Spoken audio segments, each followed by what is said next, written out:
It looks like we are probably live. Oh, there I am. So, good morning. Good morning. It is 7 a.m. Finally back on daylight savings time, which is nice. And the last couple days, from what I have seen so far this morning, OBS is really struggling. It seems like it's disconnecting quite a bit, so I'm not like super optimistic. I don't know why that would be. But that's okay. We are going to simply plunge ahead. Now, before I get started, I've decided to set up for myself a little musical playlist. I think I'm gonna use music from my own movies actually. So bear with me for half a sec while I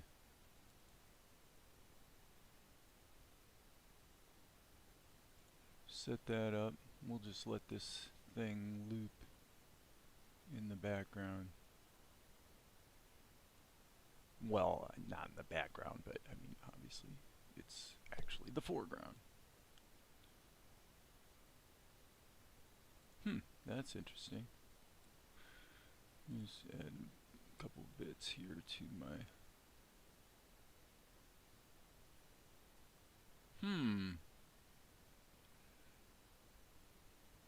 Okay, here we go. Here we go. I'm just grabbing a bunch of music from, as I say, from my own films. Haven't listened to in a while. It's like, okay, we'll just kind of put some nice music in the background today because I want to kind of focus on, you know, getting my animation work done. So, okay, let's stop this and jump over yonder. Quick recap of what's been accomplished in the last couple days. It's usually a good idea to kind of review anyway to get in the zone.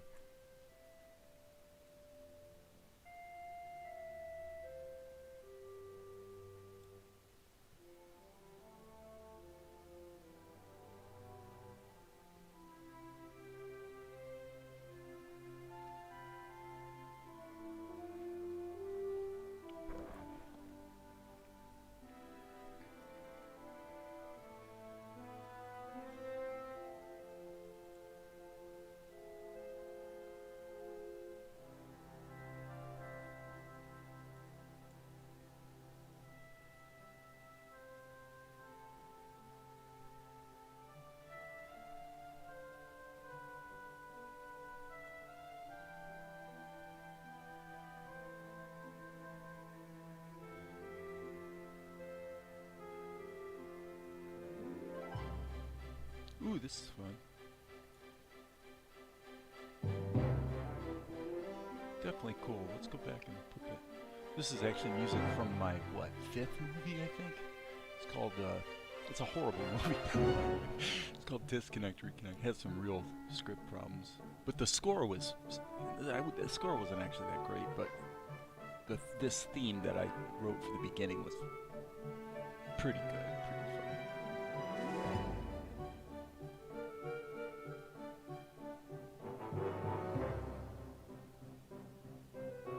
Yeah, I was trying to channel John Williams at the time, which of course I suck compared to John Williams, but I can still try.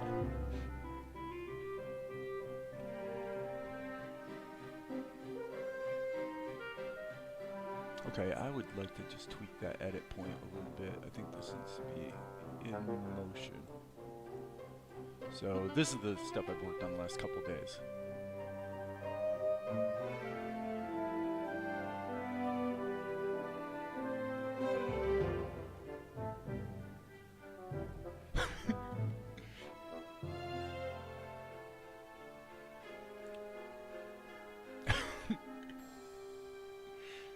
Okay, so that's what I gotta do. Gotta do ink and paint. So I think it's working pretty well. This the the the only sin in the last shot was I realized I needed to flip Mel around, and I didn't actually flip the shadows. I don't know in this case. When I watch it, it doesn't really bother me, so I don't know that that's a problem. But anyway, there it is. So this shot is what I'm working on today, and hopefully we'll get this done, and then and then it actually, that's it for this whole sequence. Then we're into the next sequence, which is leading into the wedding situation, which is really the bulk of, I mean, the bulk of episode 2 is this whole farce, I guess you'd call it, surrounding the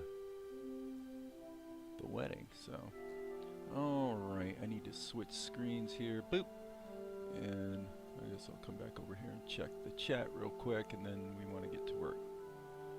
Hey, Ajax. I start early, yeah, a little bit. About 7 a.m. No, that would be 6 a.m. a couple days ago. But, alright, so I am going to let the music play.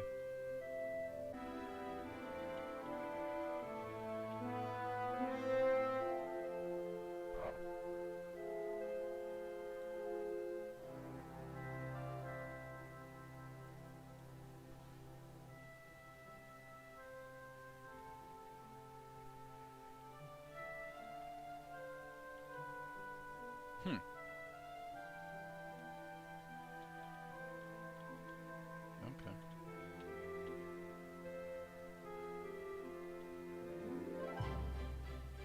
Seems like we heard this music already. What the heck's going on?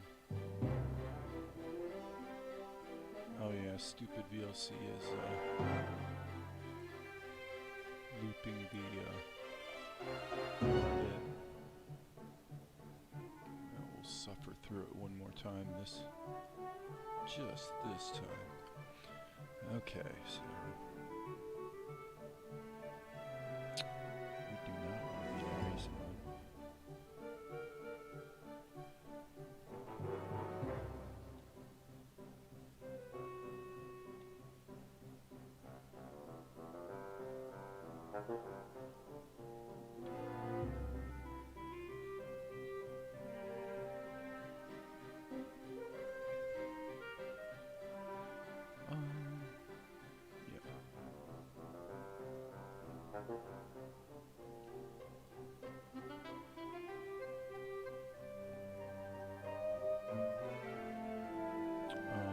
Better be in the right layer there, fella.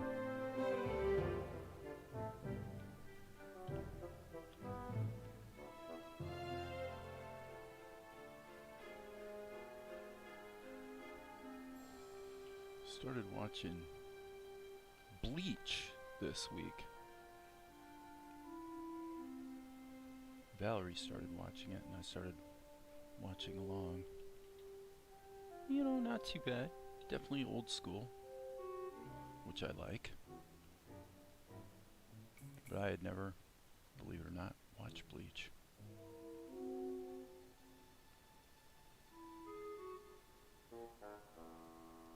So yeah, this music is just underscore from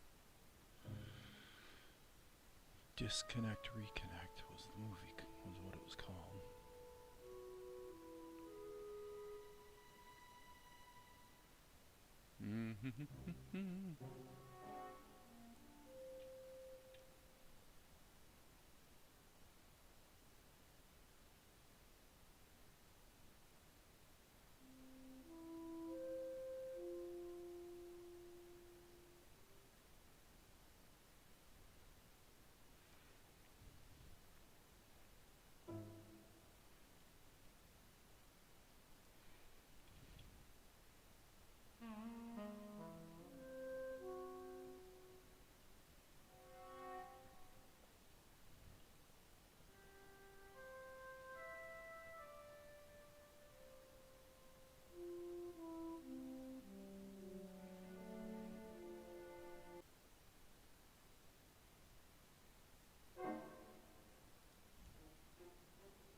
Ink and paint. There's just no way around it.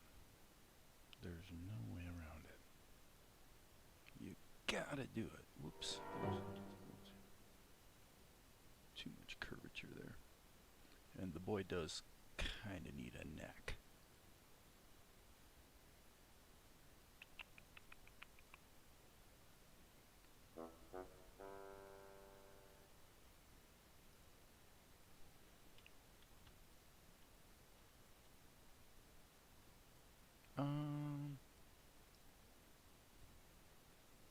Let's see. Yeah, I think I'm going to do two. I'm going to ink those separately.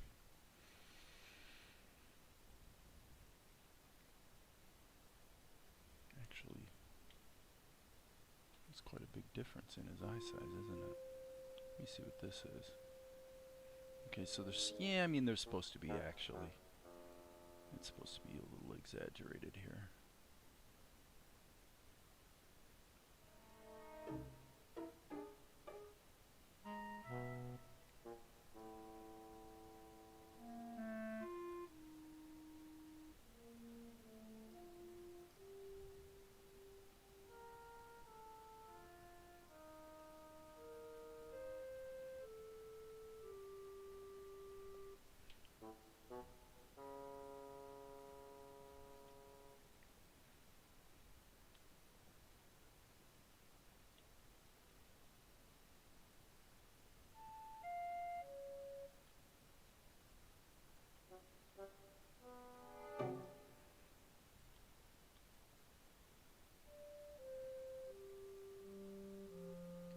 Boom.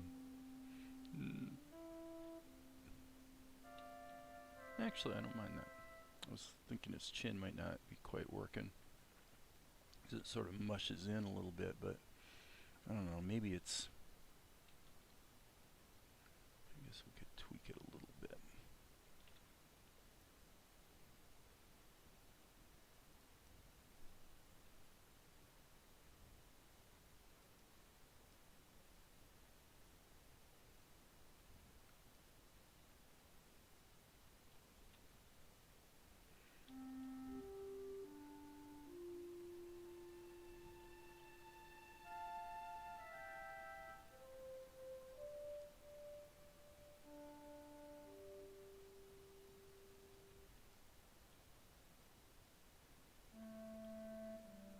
Might be time for a Hawaiian skin, so I can just kind of see what I did on the last frame.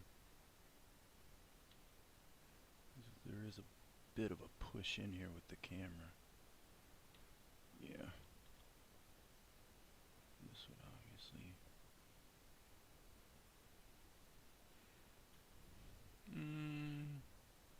not quite buying that. Let's redo that.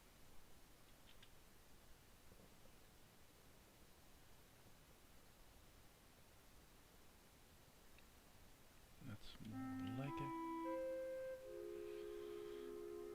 Okay. Insert. Turn the skins back off. Alright. Let's deal with monkey.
Sounds like monkey music.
got some pretty gratuitous music going on.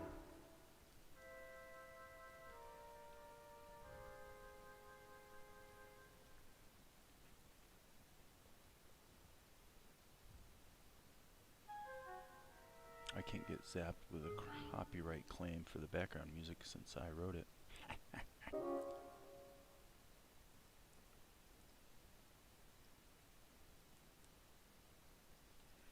Let's see, and solo the layer. Yeah, I don't like that.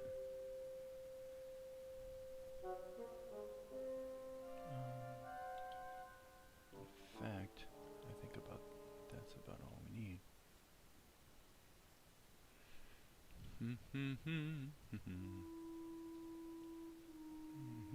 And I believe, yeah, this is a copy of that, and then we've got a wink in there. So, boom.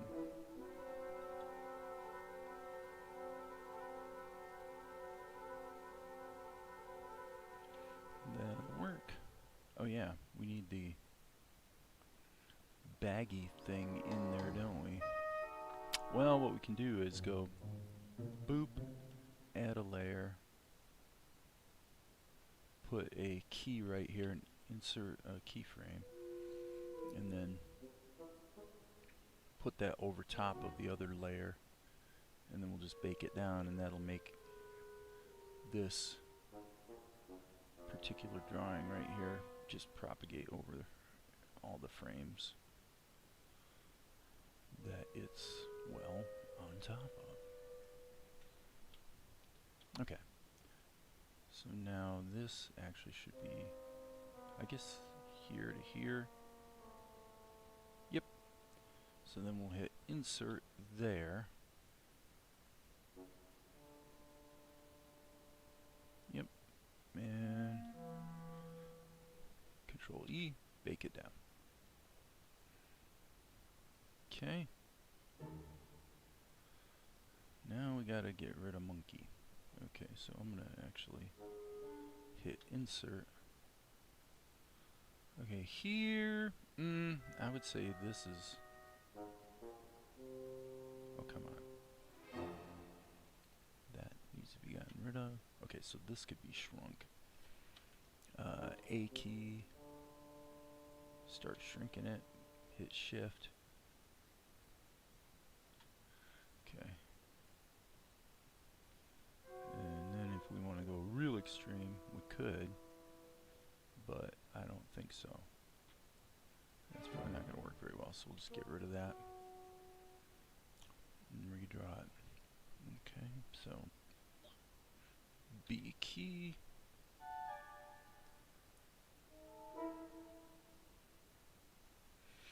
This definitely sounds like monkey music. Mischievous, you know, creeping around, up to no good kind of thing.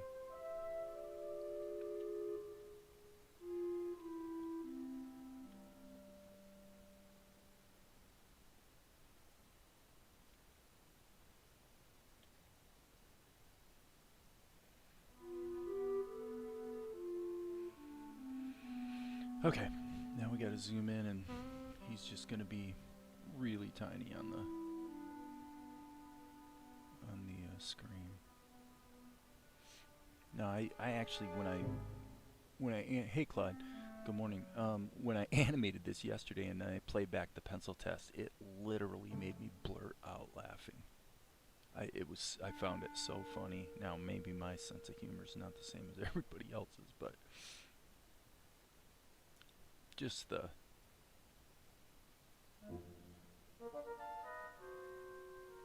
as I say, the attitude of it actually kind of matches this music we have playing in the background. It's hilarious. Okay. The way monkey disappears off into the distance I found quite funny. And the way I did it was I basically drew him like this. I guess I need to make a little for his tail.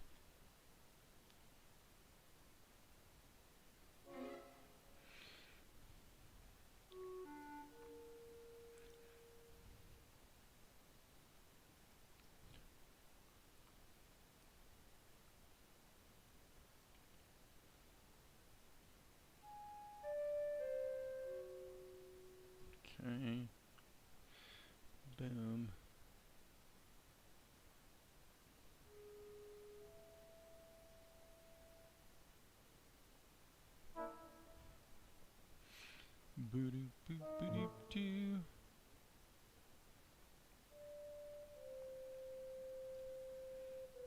We'll worry about coloring that in later. I think I'll turn off the stabilizer.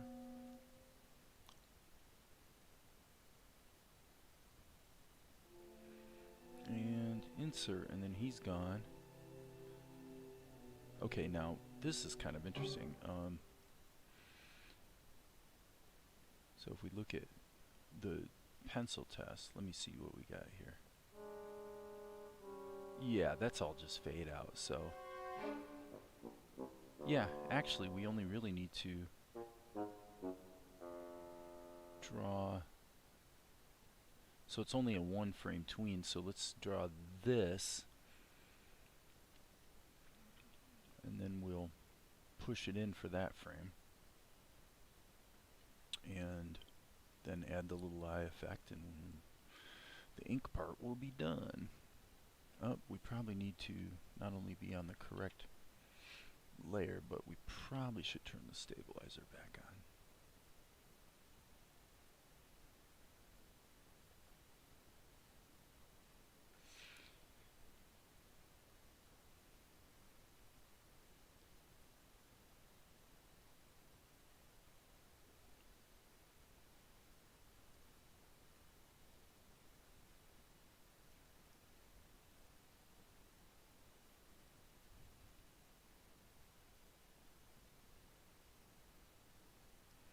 Nope, I missed that line. Might be a little easier doing it that way. Mm-hmm.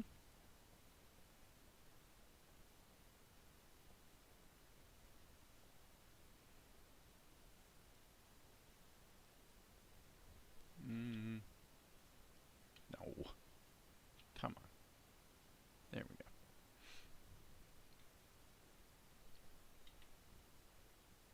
Oops.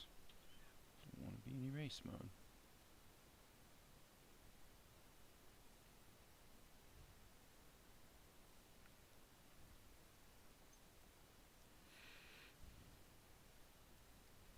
Okay.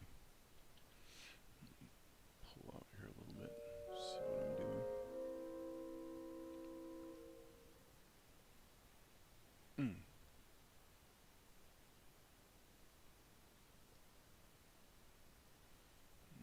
he's going to have that. Well, actually, forget that. We're looking up at catching the sleeve. I don't think the collar color matters that much here.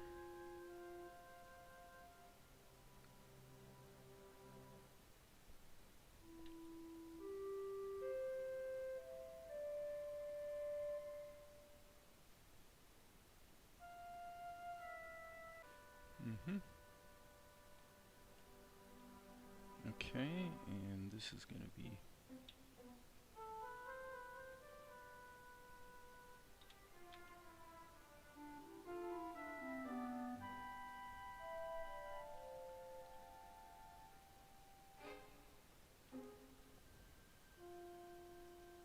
I want to make sure I don't have a bunch of leaks, because this particular drawing is going to be repeated quite a few times.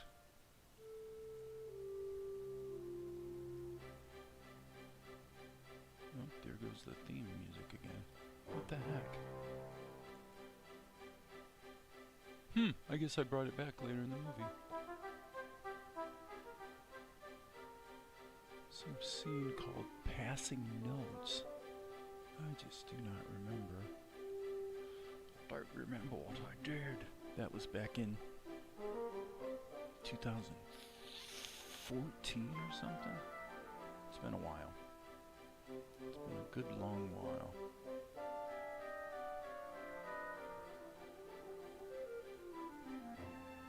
Okay, so here, let's not solo that. So this needs to be like that, and then A key, grab it, and then hit Shift, so we can just get this quick pullback. Ba-doom. And then this will repeat a bunch of times, like so.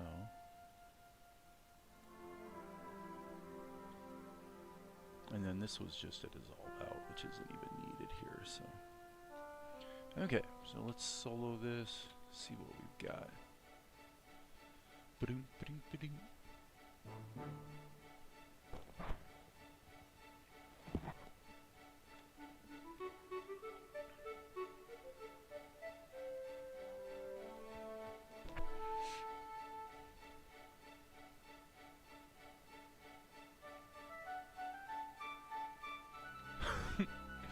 Not too bad. Alright, so let's do this. The likelihood is, okay, I can see this is a little bit of a variation of the music, actually. Okay, so what I'm going to do is go through here, jump into behind mode, and deal with eyes and teeth. So, fill.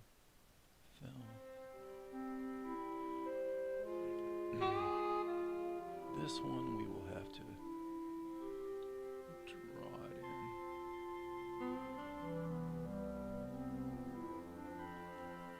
Oh, come on, really?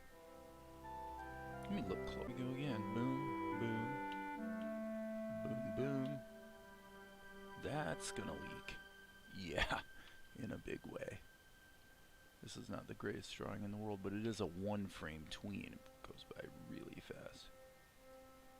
Oh, come on. Really, dude? That's what you're gonna do? Okay.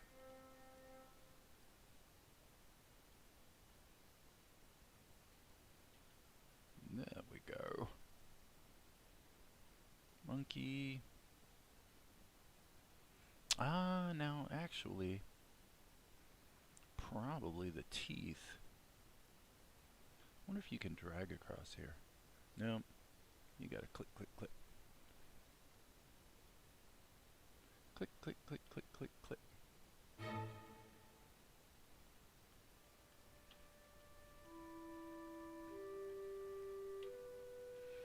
So yeah, I've just been finding increasingly that when I just sit here in Krita and draw, and just work with it. Okay, so actually here we go. These drawings all need to be deleted. There's no reason to have them in there until we get the paint done. Okay, so we got the eyes done. So where to from here? Flesh tone, maybe? Probably. That usually tends to come next. Uh-oh. Yep, looky there. Those blasted leaks.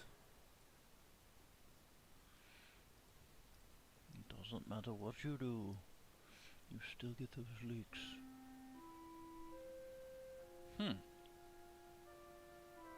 Wow. That's amazing. That color, I presumably, because it's surrounded by the purple, the dark purple, I would swear that this color is lighter than this color. This color looks a little more saturated.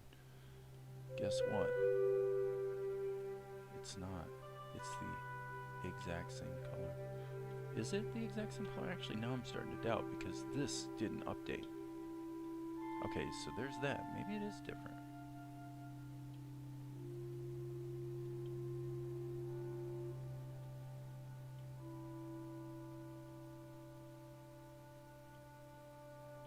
But I don't think so. Nope. It's amazing how your eyes can trick you. They can trick you in a big way, people. Okay, this should be... Ah, darn. I was just about to say, I hope I don't get a bunch of leaks with the hands, but it looks like there's at least one. Could it be that right there? Jiggity dog.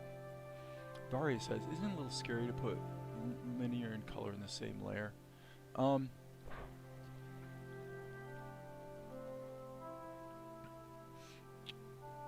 Generally, no. Somewhat surprisingly. I do tend to favor working as flat as possible. In other words, having as few layers as possible. It's just my preference. I like the... Well, it's funny you say scary, because I kind of like the conciseness and arguably the limitations that are presented by keeping things not all separated.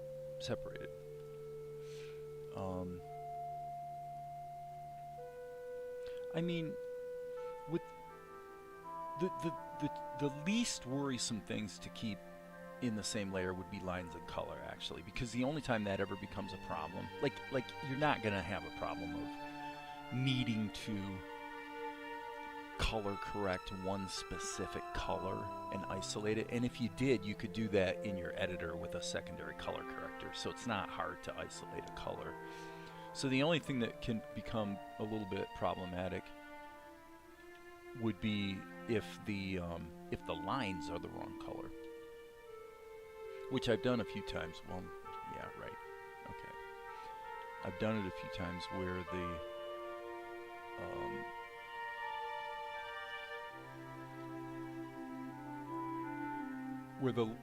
the line work was really black, and I needed it to be like it is here, where it's actually a little bit up from black. It's like about here on the color wheel or color triangle. And there's even ways to fix that if you really need to, though. Whoops, darn it. This is more of a problem. What you're seeing here, bumping into leaks when you go to do ink and paint. So what I have found, though, by the way, is that putting the shadows on a separate layer is, I mean, sometimes I bake the shadows in, but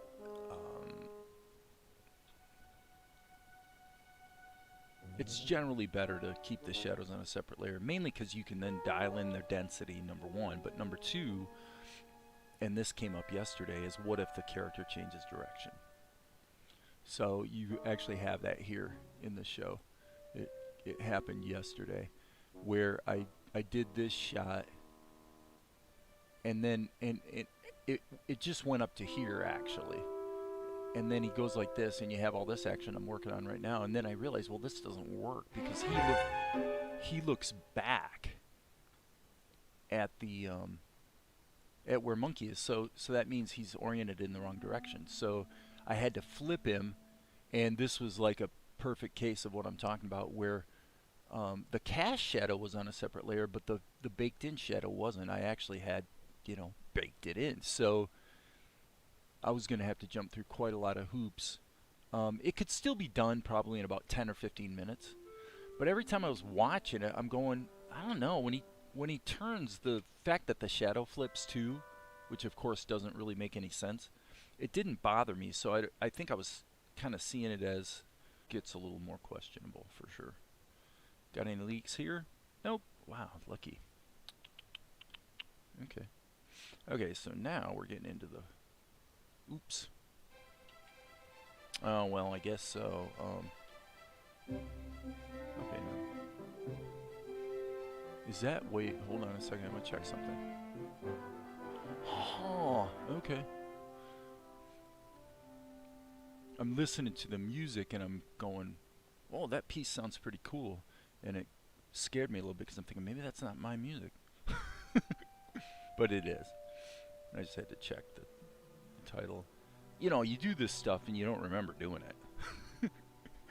If it's been long enough ago, or you do enough of it, you just can't keep it all in your head anymore, And it's always fun when I hear a piece of music that sounds good. I've actually had it happen recently a few times, where I find myself going through the day and I'm humming, I've got some music going through my mind and I'm humming it to myself. And then only later realize, wait a minute, that's a piece I wrote, back 6 years ago or 10 years ago or whatever. That's always kind of fun. Now, we're definitely going to have a leak there, aren't we? Let's go B key, sample that. As you can see, that's where our ink line color is. on the color triangle. So monkey, monkey, monkey, monkey, and we're back to Mel. Okay, so unfortunately we're gonna have to jump back here to steal that color. And again, are we gonna get a leak? Nope. Guess it's my lucky day. Boom, boom, boom, boom. Okay. Back to, I say we go through and do the hair. Hair. Hair. Little hair elements there. Oops. That's interesting. Oh, I see. Well, fortunately I'm in behind mode, so I can go like that. Oh, shoot. Well, I tell you, those leaks will get you. They definitely can slow down the creative flow. Let's put it that way. But it is what it is. Now I see that they've got some good things going on with Blender 2.93, where in a situation like you had here, where you've got a little leak right here, the fill tool has options to actually extend the lines until they bump into each other, in order to sort of a different approach to gap closing. Could be interesting, but I have not fiddled with Blender 2.93 recently.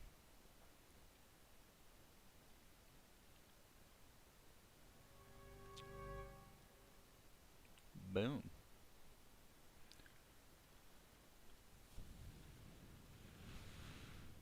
Okay, now because we are in behind mode, we can just lasso the eyebrows, which is kind of convenient.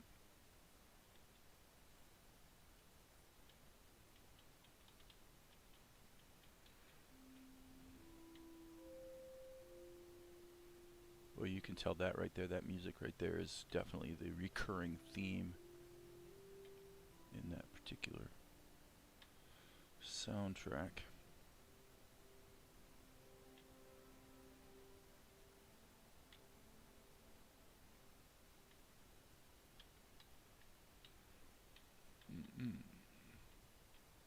Okay.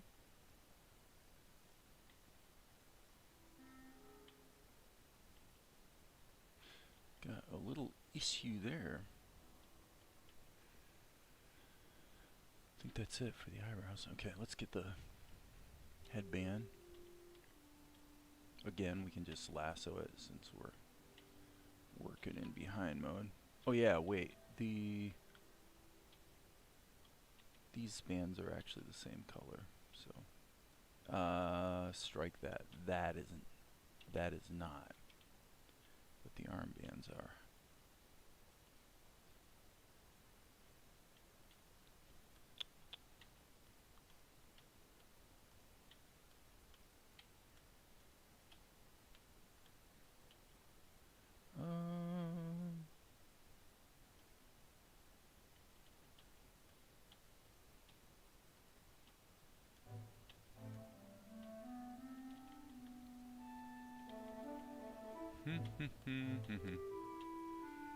So it's interesting. I'm always trying to log the rate of progress and whatnot, and indeed, as I was looking at what was done yesterday, to my, I don't know, you could say my surprise or dismay, depending on how you look at it, but that this stuff I'm working on right now, sure enough, came out to, once this is done, it's gonna see, okay, what I'm trying to say is I was really having my doubts about my pace there for a bit,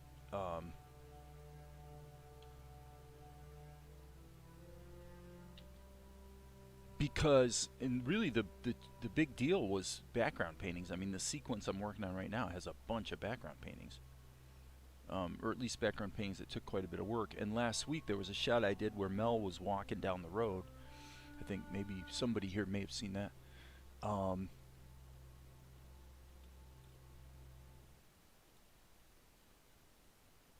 I'm watching this stream, and Clue Aids at the same time. Clue Aids said he's been working on this 20-minute animated film for over a year and it's maybe 40% complete. And you're already an episode. I think it shows why it's important to be economic and efficient, or I should say efficient and economic when animating. Art of Law, very nice to say that. I know you're not hearing this because you're off to work. You're focused on quality is paying off. Sequence looks really good. Are you proud of what you achieved with the show so far, or maybe you expected to do more or less? Well, let me continue on the track I was on, and I'll kind of address some of those comments and questions. I'm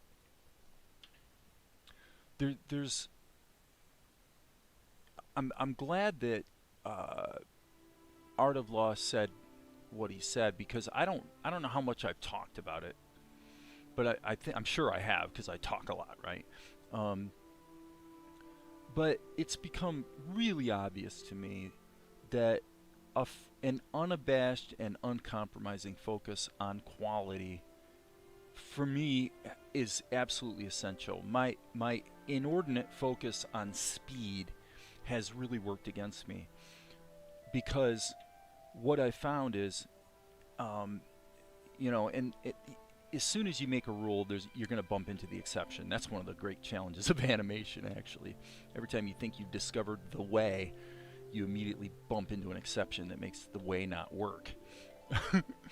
But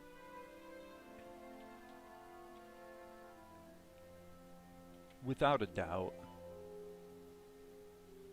I was talking about, before I read the chat questions, I was talking about the pace of the current sequence I'm working on. So to cut to the chase, this sequence, once it's done, assuming it'll be done today, and I have no reason to believe it won't be, it'll turn out that I do about 15 seconds a day, average. Now, I've had plenty of times where I've done 30 seconds a day.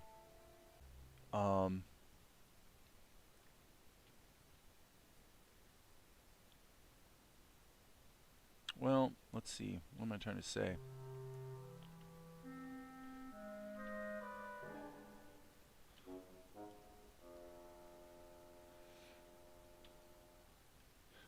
So if I put in more time,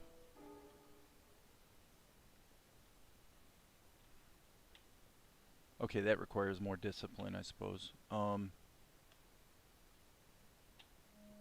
get more done. But then again, I don't necessarily get more done, because if I'm really, as I say, squarely and firmly focused on quality, not speed, then I get a little less done. Not a lot, but I get a little less done. The thing is that the speed sort of happens by itself, by virtue of leverage. You know, you reuse a background shot, for example, that sort of thing.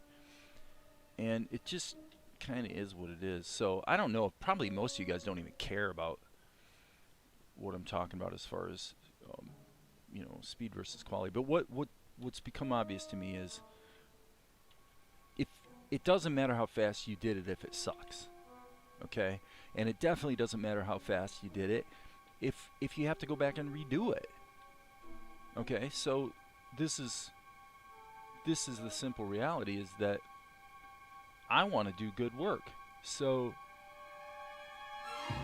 if I hurry or chimp on a step because I'm getting anxious for the finished result, as opposed to just staying in the zone and enjoying the ride, then invariably what happens is I can say that I got a certain amount done, but who the hell cares, because it winds up having to be redone, which is stupid. So my focus has been increasingly on what matters is this has to look, it's really got to look good and sit pretty much toe-to-toe with any anime you might watch. Now, when I talk about quality, that is subjective. I mean, some people might think this thing looks too, you know, simplistic, or this style might not be their cup of tea or whatever. And that's perfectly fine. So you do have to make your, you have to make a decision about what your standards are. I need to go back and check this, by the way. I don't know if I've answered Varya's question very well. I am proud of what I've achieved so far, but I'm also soberly recognizing the fact that there are plenty of things that need to be gone back and fixed. Because what I'm doing right now is most of what I'm doing now is palpably better in quality than some of what I did earlier. It's not, I mean, some of it's great.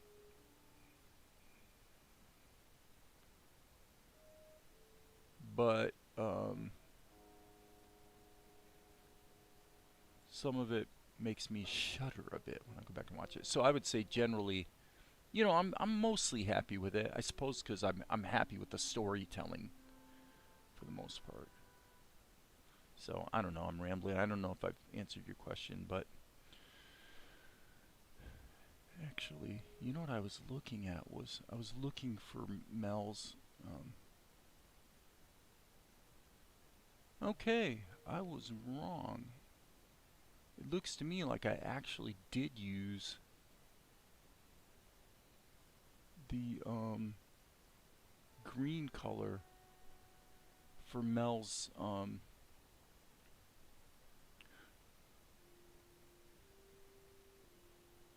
yeah, Ajax pretty much described it quite well. I think the important thing for me is if you look at what I'm seeing here, for example, you know, this is a great example of a shot that was done using Blender 2.8 and Tahoma. And when I basically exported the panning background and just redid the shot in Krita, it was really better. I mean, it wasn't a little bit better. The animation of Monkey and the characterization and everything about it was powerfully better, like way better. So, and this shot, so I mean, the tools don't matter. You can embrace whatever tool you want, and if you stick to it and learn the quirks of that tool, you're going to get good results. For me, like even like with this shot, when I go out to Tahoma or whatever, it's typically for things like camera moves and anything that has to be animated that Krita struggles with. But increasingly, what I'm finding is, like on shots like this, I'm not even bothering with that. I'm just staying in Krita. That shot, everything you're seeing here, all 100% Krita. I'm not even using really Tahoma for much. By the way, I stole that gratuitously from the Warner Brothers cartoons. Witch Hazel, when the witch jumps up and clicks her heels and disappears, what happens is all that you see, she just disappears. They don't actually animate her leaving the room. And then her hairpins fall to the ground, right? So I decided I'll do the same thing with Monkey. And I thought that came up pretty good. So I can't say there's a right way or a right tool or a right anything other than to just kind of stay focused and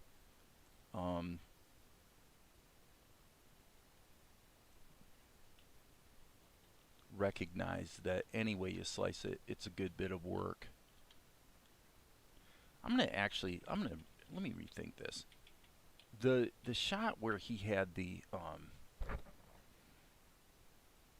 greenish waistband was a really wide shot, so I'm actually gonna shoot myself in the foot if I'm not careful here. So what I'm gonna do is I'm gonna jump way ahead to this stuff down here, because this is where, I mean, his costuming does not change, so we better look at what he's got going in the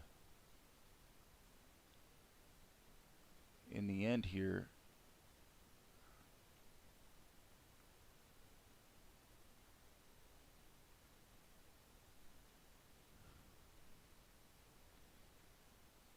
Ah, here we go. Maybe? Okay, okay. So here, his wristbands, armbands, and waistband are in fact all the same color, but they're a lot more muted shade of green. Okay, so how do we deal with that? That's a great little challenge. This is what I would do to address that. Okay, so let's fix it. First thing I want to do though, before I go too far, is let's go back here, hit the old rewind, and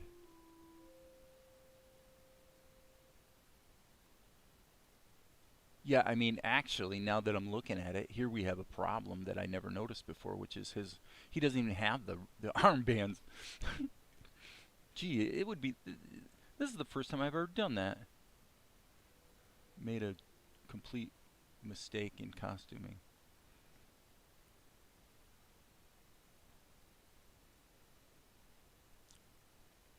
So, here's what we're going to do. So, I'm going to look at Ajax's note. By the end of the season, most people think look great, but your standards will be higher, so you want to redo it. Well, yeah, I mean, that's exactly right. So here's what we're going to do here. This tool, called the similar color selection tool, selects everything that's that color. And then I'm just going to hit the curves tool, and we're going to hyper down the saturation of it. And I think overall we could probably stand to kick up the lightness a little bit. Okay, that's too much. I want to try to sort of split the difference. There's a certain amount of color variation you can attribute to different environments. Like maybe when he's out in the woods, things are going to look a little different than, you know, when he's in the middle of the city in daylight, right? Okay, that looks okay, with the caveat that actually that's problematic. Let me do that again. Instead of using the similar color selection tool, I'm going to use the magic wand. Reason being that his headband is supposed to be that dark green.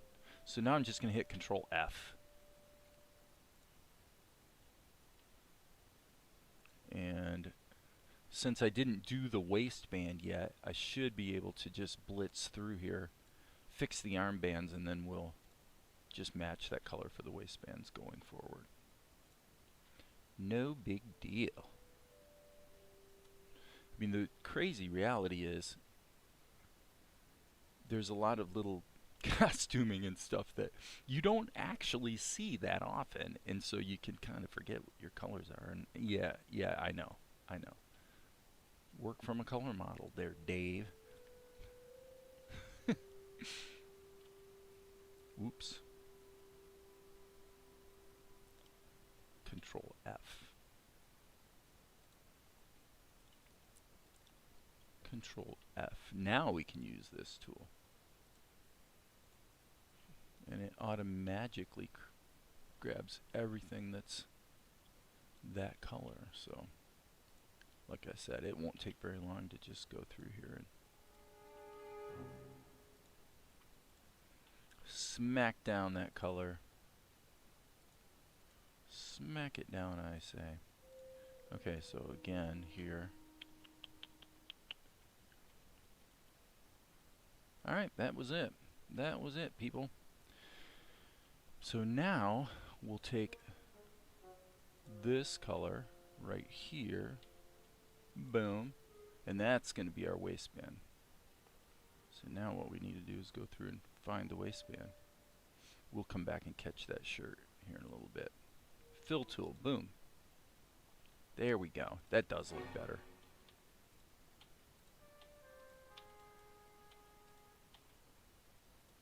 That definitely looks better. Okay. Alright, so let's get that color and find that one spot where the shirt was missing. Okay. I think we're getting there. I'm going to save my work, and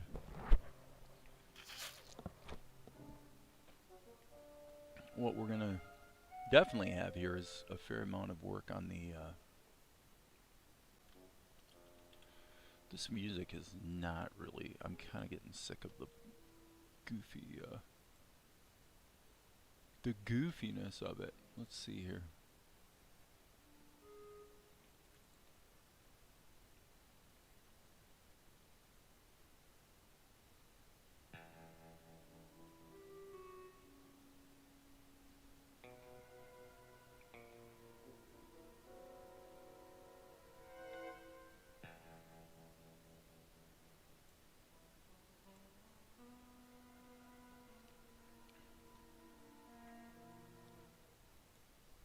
That's a little better. Okay, so monkey, we need to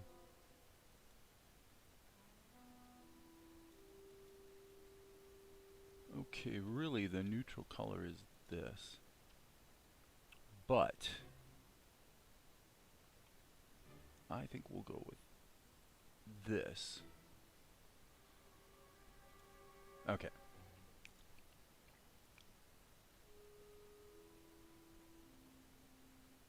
We are going to have to deal with his open mouth there at some point. Okay.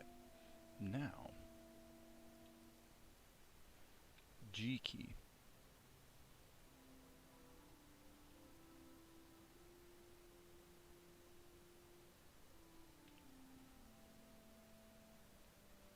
That seems pretty dark. Well, monkey's color corrected. I guess in all reality, that's actually right. This is the neutral color right there. That's really the color we want. We'll just do this and not be in behind mode anymore. Well, wait, that's going to cover his... Okay, sorry about that. Let's just go like that and start over. Okay, but again, you need to be in behind mode. Okay, this is my attempt at creating spy music. Yep.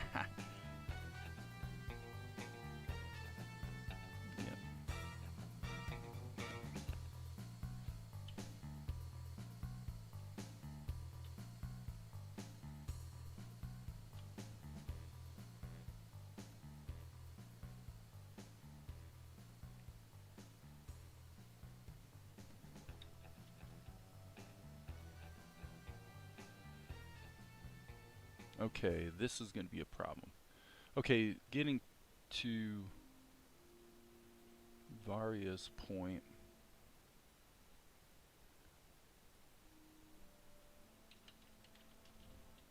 I am going to put this on another level or layer. And the reason is that when having the ink and paint on the same layer becomes a problem when,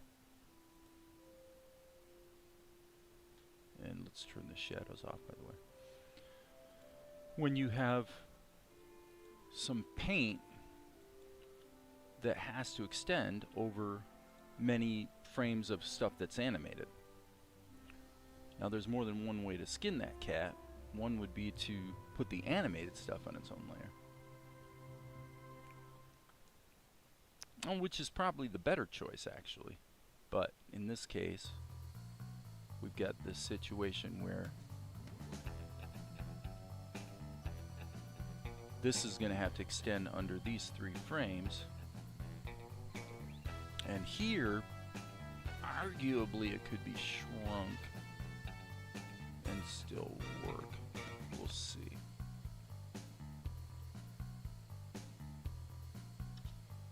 I think we're okay on that one. Okay, let's insert a key there. Do we want to even bother with this? I guess we will.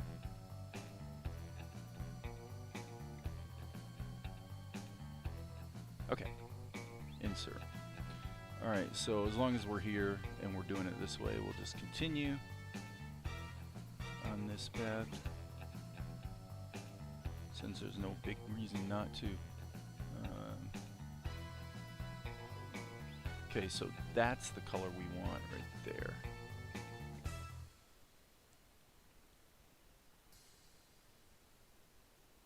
Okay, so here we'll insert a key.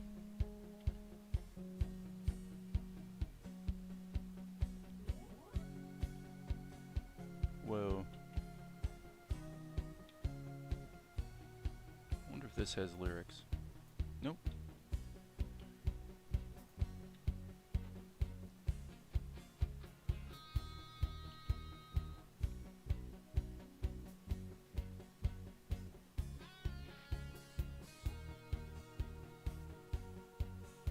Shoot, missed that little spot right there.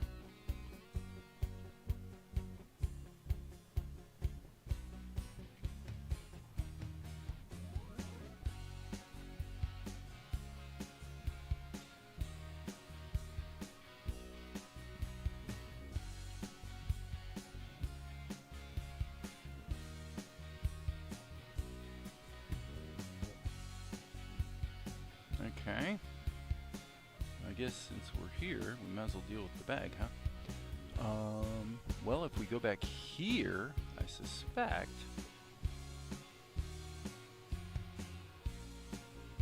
Where's the bag? That's strange. 428. 426, and see what we have. So I guess the upshot, getting back to the topic of speed and timing and all the rest on animation production, is it seems that the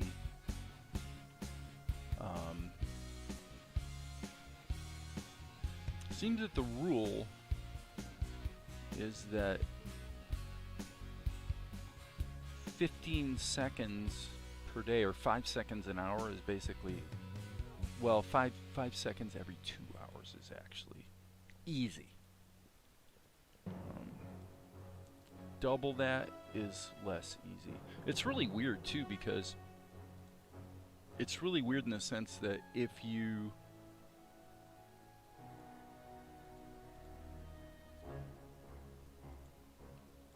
knock out 15 seconds of animation and it takes 3 hours, it's surprising how difficult it... What the heck is this music? This is pretty good. Oh, this was for a commercial. This was actually for a... That's hilarious.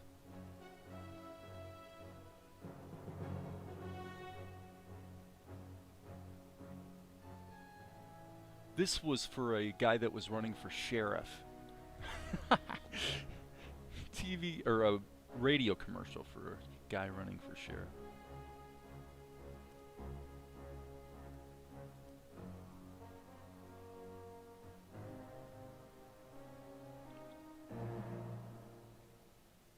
He lost the election, by the way. Tough luck there, dude.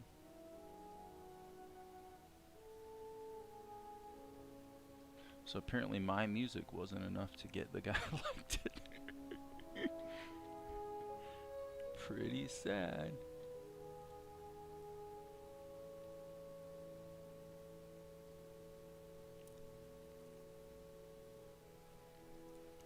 Huh. Okay.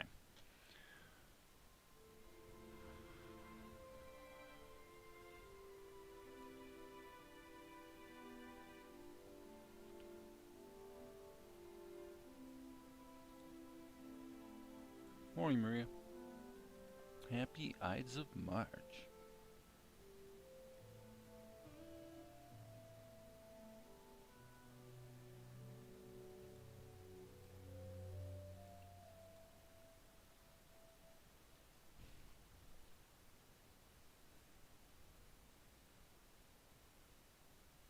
See that? This is what I was talking about.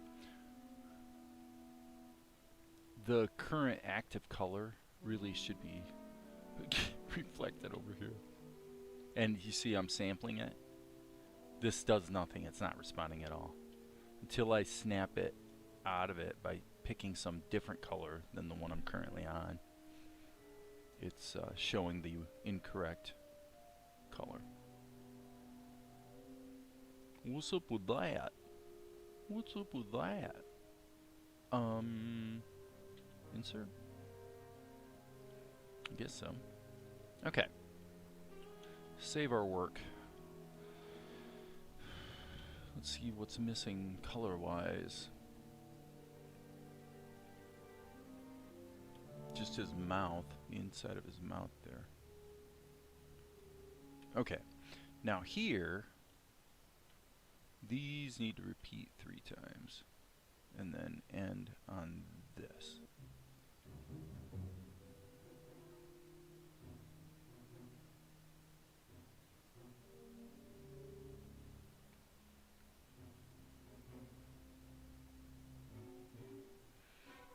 Yeah, it's working.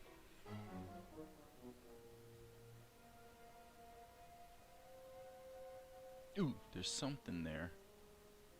Aha! Looky there. Okay. Hold on. This really needs to be in the ink and paint layer. And then this needs to fill his mouth. So, same thing again. Oh, come on. There's still a mouth missing. Well, this is fairly atonal music, isn't it? This was underscore for clerical errors. Okay, so this can be baked together with this. So we'll go Control E. And we'll call this ink and paint. And now let's, again, just review and make sure there's nothing that I'm missing here. It seems like there was something back here.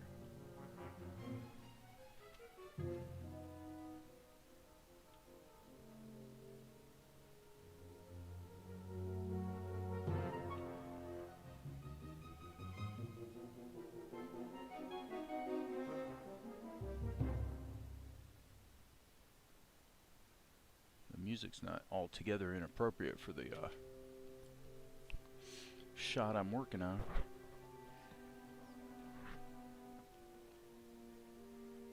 Okay, so let's get the shadows on there. See what we have. G key.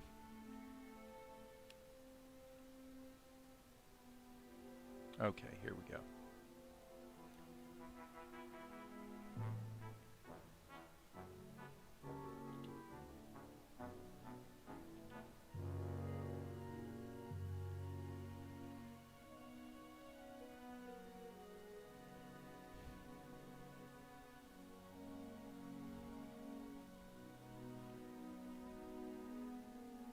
Pretty much he's in shadow here.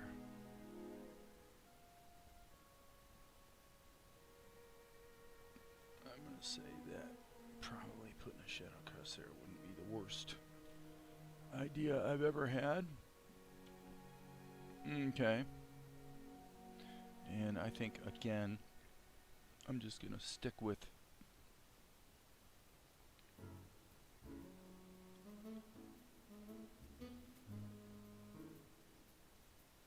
completely redrawing.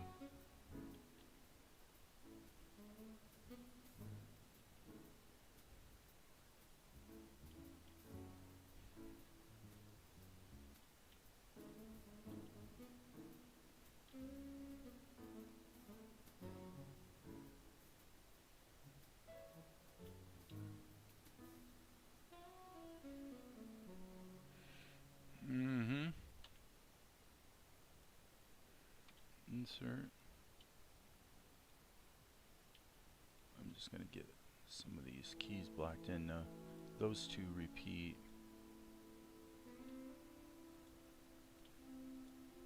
That's going to stay the same. That's going to change. That's going to be different, but that's going to be the same, shrunk a bit.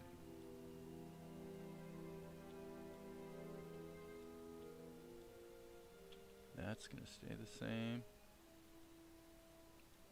Boom. That's just going to be shrunk. Don't really need shadows through there. Boom. Okay, so there's what we need to do. G key. Okay, so now that we've got that sort of blocked in,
that in shadow.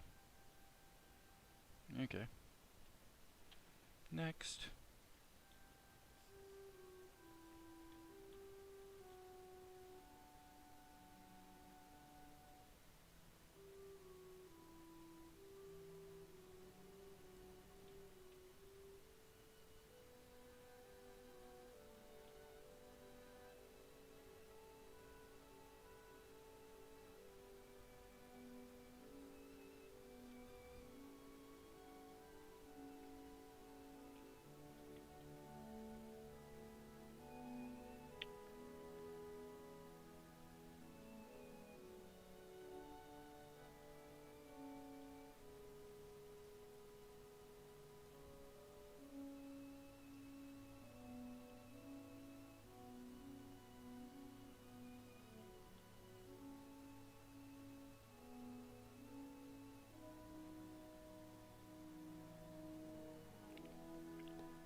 Let's see. Probably couldn't hurt to put it at actual size.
I think the sum-uppance of the earlier discussion about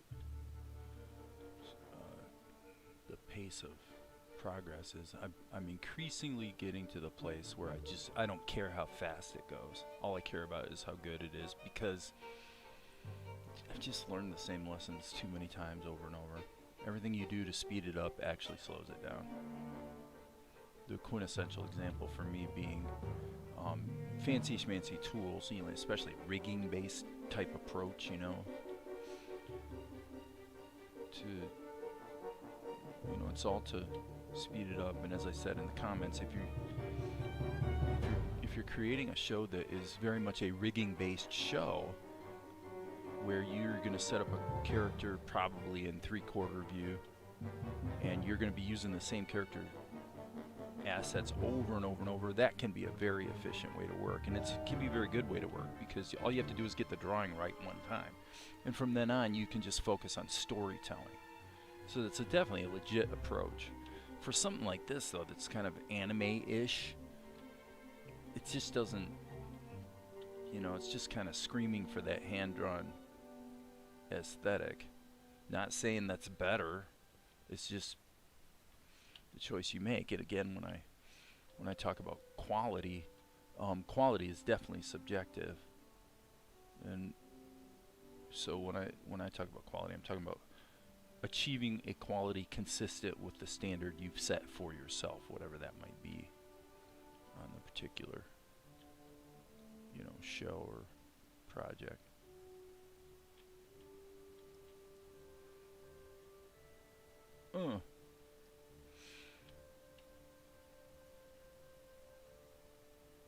Okay, so now This goes here, and this goes here. And now we're back into shadows again. Let's save our work. Save, save, save. And my YouTube show must not be that great today because I have 3 concurrent viewers. Like rats fleeing the ship.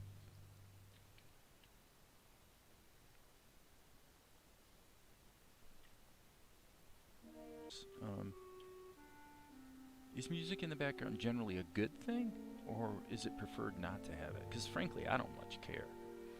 I was just kind of listening today because I just felt like pouring through some of the archives and seeing what I had.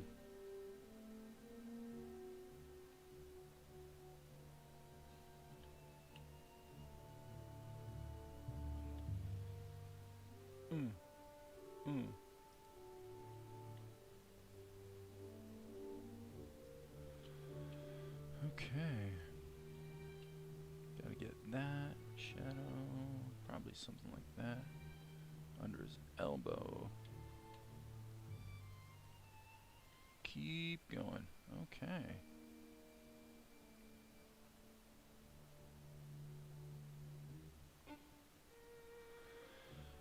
Okay, better think about this for half a second. Now, ostensibly, he's actually looking. Yeah, exactly. So he's looking back this way. So, okay. So this is all going to be backlit, actually. And that's all not going to change. And then, again, we're backlit here, so we might as well just like that.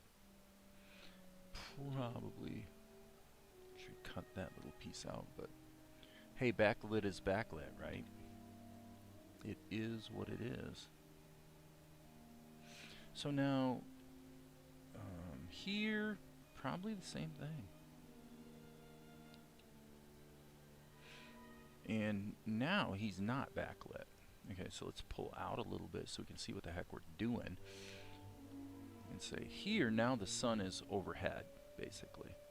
So he's going to have shadows, but they're going to be, he's not going to be like lost in shadow.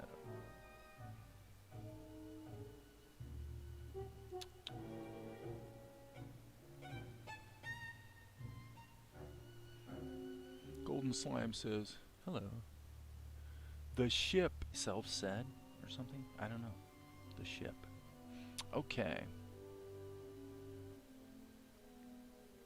We'll keep that pretty simple. Yeah, a little bit of a shadow under the bottom. A little bit of shadow there.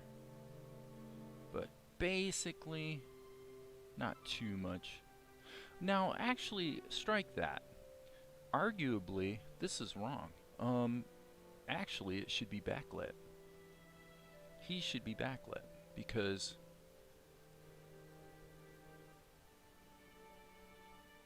we'll just do it like that. Sorry about that, people. I forgot that you need to pay attention to where the sun is.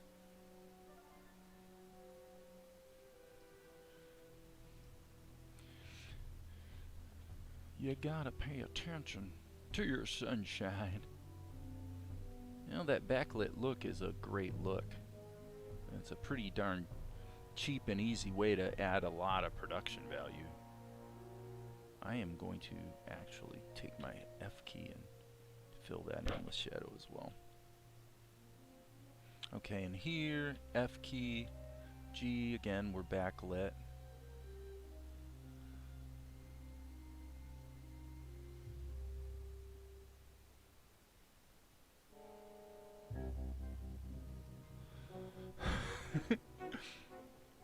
Oh, he is a bad monkey, I tell you.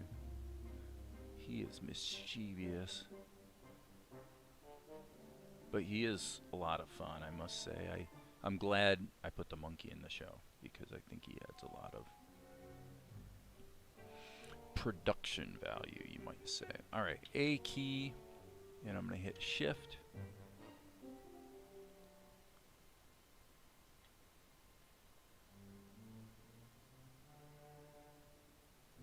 I think I'd probably get away with that because it is a one frame tween to be accurate. And then once we get here, it's stupid to worry about the shadows there. Okay, so now here, okay, that's what I said, is we're going to use this and then make it larger. So here, we're back to the situation where it's more of a normal lighting scenario. So there's that. A little bit of shadow under or behind here.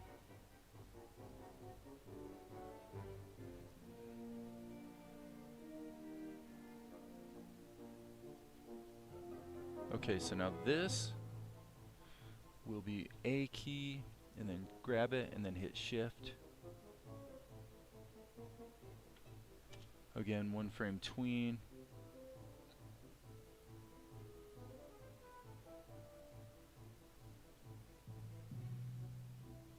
I wonder if I should put a...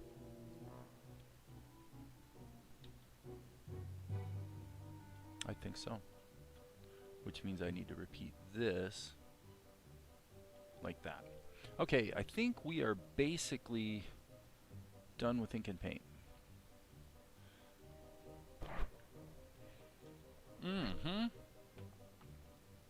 What just happened there? Okay, yeah, we got it. Boom.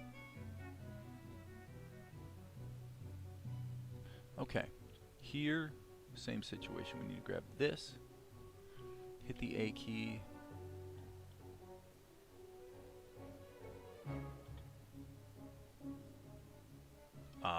Forget it. Forget it. Forget it. Let's just redo this frame. It is a one frame tween, so it's not like we have a lot of strictures on our what we do here.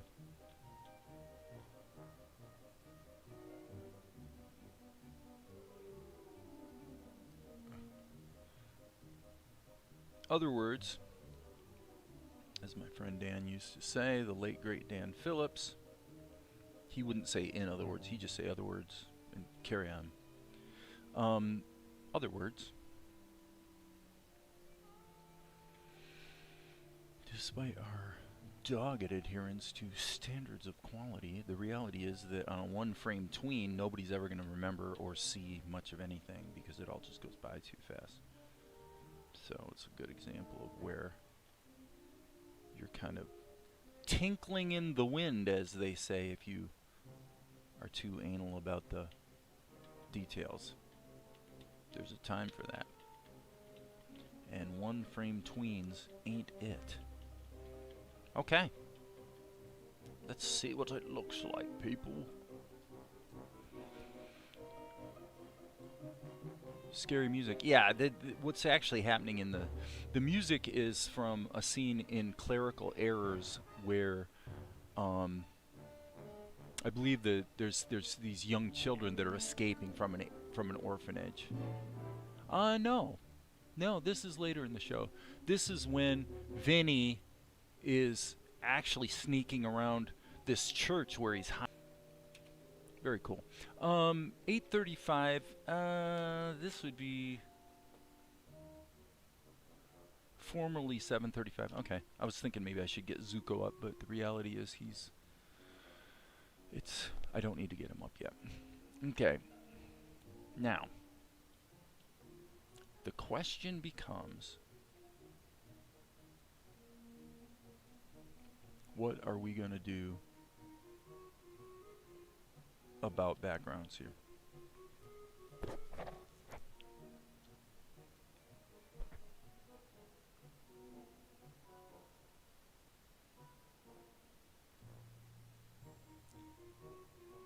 So that music, you can tell it's sort of that maybe European or Jewish type music, or at least it harkens back to that type of an idea. And that's a theme that, or an approach that occurred quite a bit in that particular score.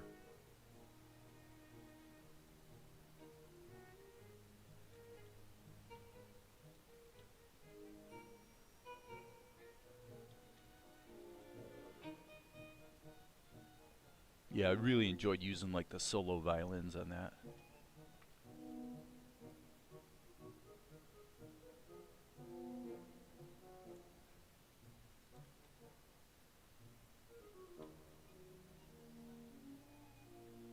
Well, honestly, the music we're hearing right now is not altogether inappropriate for a scene like this. You know, sneaking around.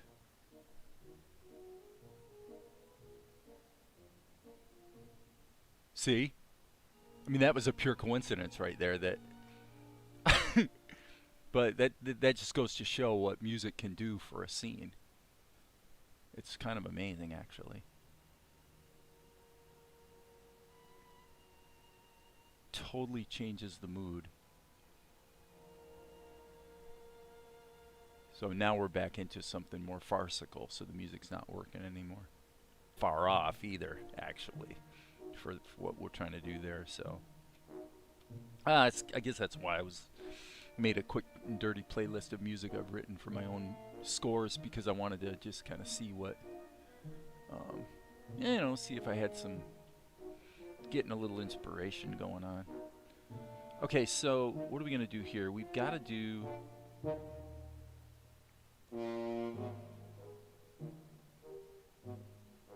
Let me save my work and let me think about this.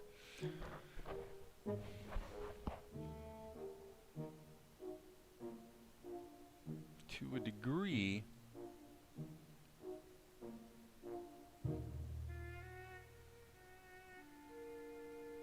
what we could do is, I don't know, I'm just inclined to just stay here in Krita and just hand tool it. I really am. So if I'm going to do that, I want to look at what's going on in the scene behind, and I'm just going to start working it. Okay, so let's just go ahead and hit the insert key. So this is going to be, I will guarantee you guys that at some point here I'm going to be like taking a break, either powwowing with Valerie for 5 minutes, or getting Zuko out of bed. But you know, there's a bit of a job here to do with the background. It seems to me that the camera is at about just above waist level here, so let's just, so I think what I want to do is, what I'm trying to work out here is what's going to be my overall approach to the background painting here. I think the overall approach should be to essentially fill in a base background color that's going to be pretty muted, I would say. Okay. And then just start working into it with a plain old paintbrush and see how it goes. Okay, so Peter Ellenshaw would say use a big old house painting brush. So, okay, we're gonna follow the Peter Ellenshaw school of matte painting, which means we want as little detail as possible. Then we'll come back in and work the details into it. So.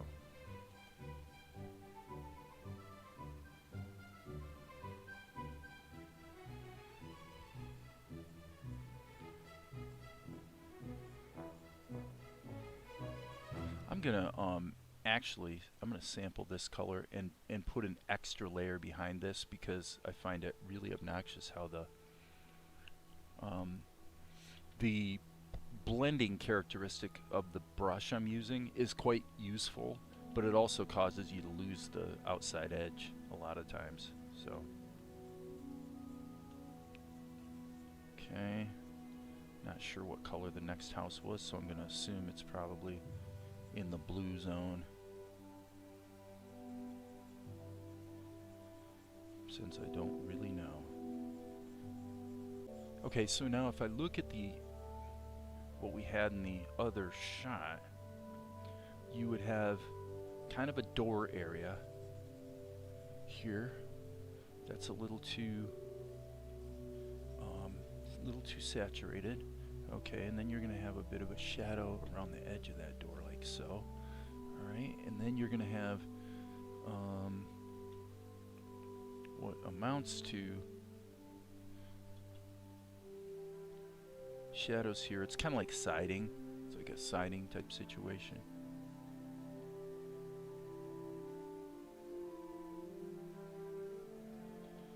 Okay, now I'm going to tighten that shadow in. So we're just making this up as we go along here, folks. It's essentially like an experiment for me to say, can I really, really rapidly just kind of see it and feel it and make it work? Okay, so now what I'm going to do is I'm just going to go give it a little bit of a highlight.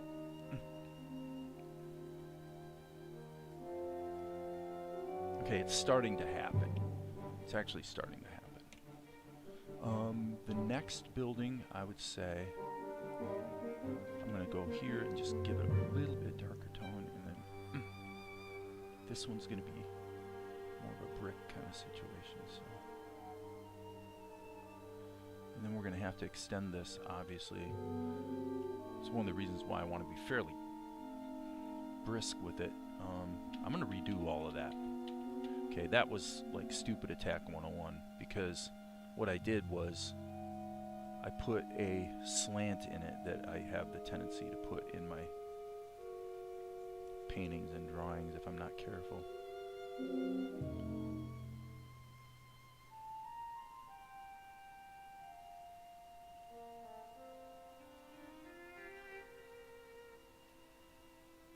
So here I'm going to bisect that.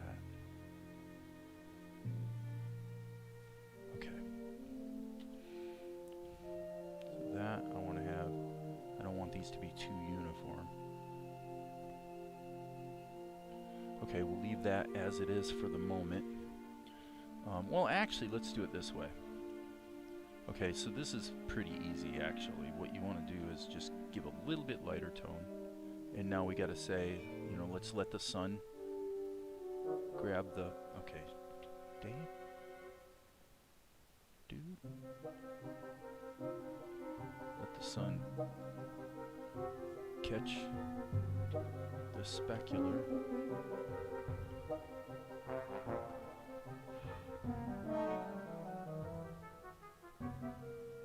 Okay, and now, of course, it's going to catch this edge too.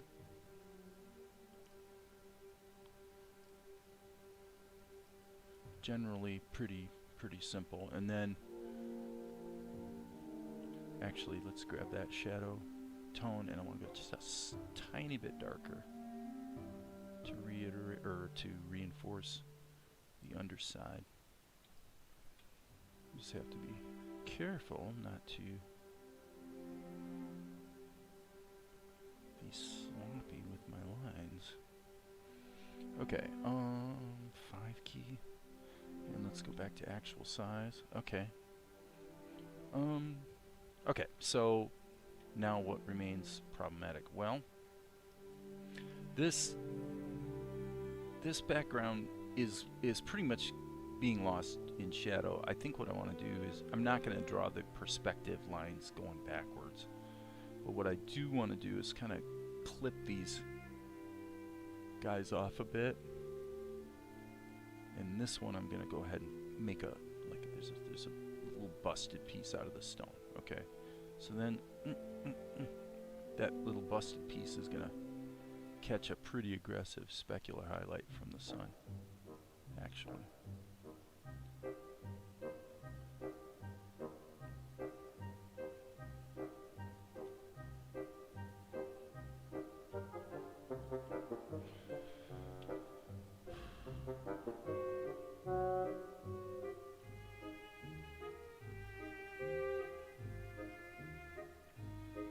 Okay, now, if I really wanted to drive home give this guy some texture, so what I'm going to do is, let me see, B key, Yeah, let's use this. Okay, so, and let's just go into overlay mode. Turn our opacity down a bit and just... Okay, so that works okay. And now let's grab sort of the opposite. Let's grab the dark variation of our main, local color. And just smack that in. That's pretty good.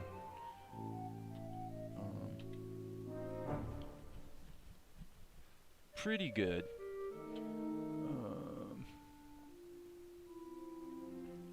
Okay, so let's just keep going here.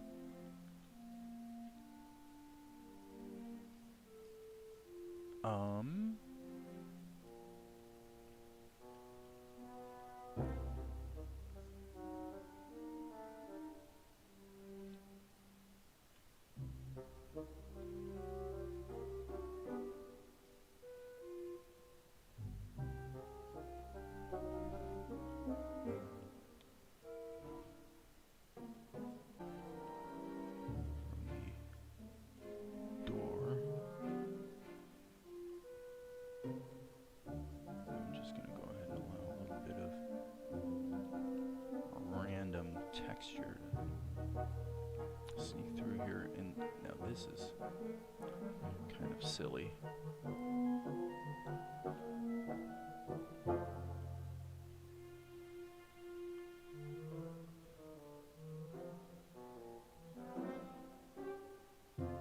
Alright, let me smack that up to size. A lot of gyrations we jump through as creative people to avoid failure, basically.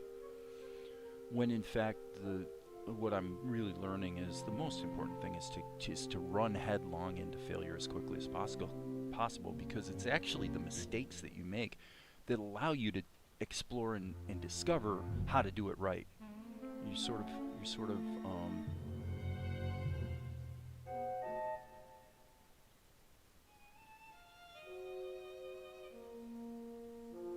it's an iterative process, almost like a negotiation.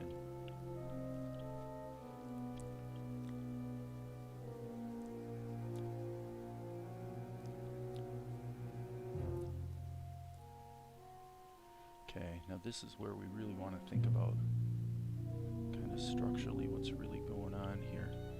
This, and I want to make this brush a little bit smaller so we can start to... I'm going to hit the N key. So this is actual size, so I need to be a little careful here because this is pretty high level of detail called for, and pretty low level of detail in the painting at this point. So as you guys can see, the ink and paint went pretty quickly. Adding little tints and touch-ups to add a little bit of color quality to the scene will be very quick and easy. Indeed, it does appear that where most of the time goes that keeps you from getting 30 seconds in instead of 15 that day pretty much is background painting. Why does that not surprise me? Well, because when I started work on this cartoon, that's exactly what Valerie told me. She said, yeah, your background paintings are going to be, and kind of emphasizing how important they were. And I'm like, yeah, that'll be easy. That'll be a doddle. It is actually pretty easy, but there's not really a lot of ways to speed it up, so it is what it is.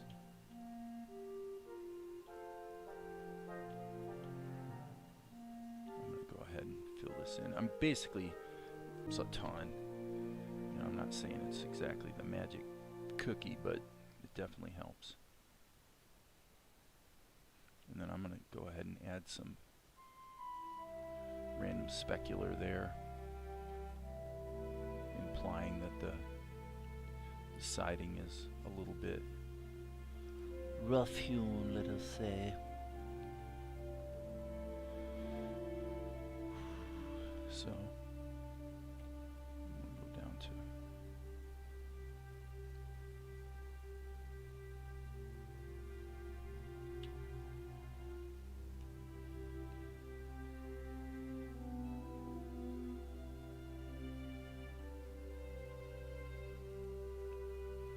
just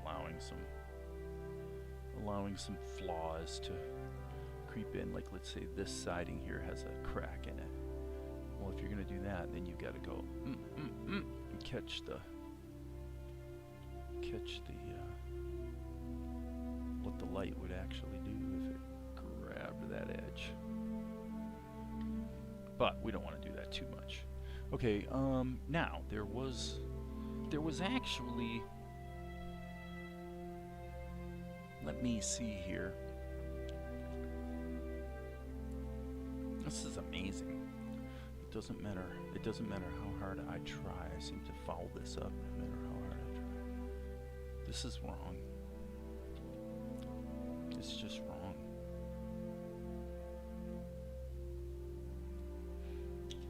That's better. Still not right though. I think I need to go to perspective mode.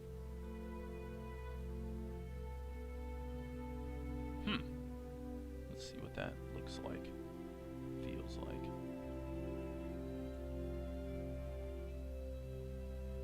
Well, that's too much. But the concept is pretty good.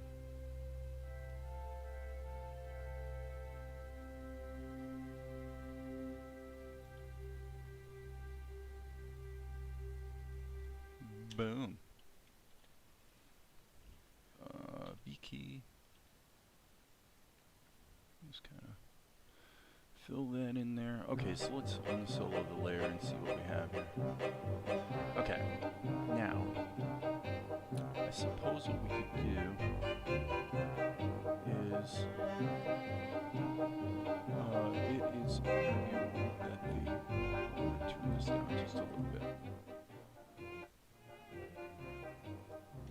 Okay.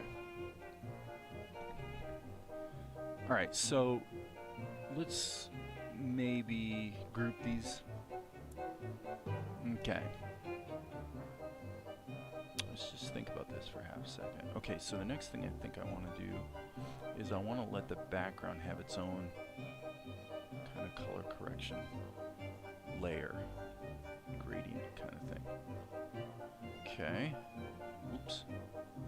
This is going to probably be an overlay.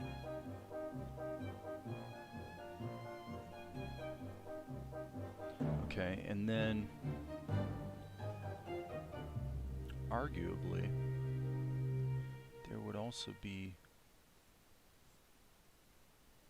a bit of a shadow here from Mel. Now I feel like that's a little too dark. Let's try, oh boy. Let's try something. No, darn it. It just, okay, B key. Just does not take much. Oh.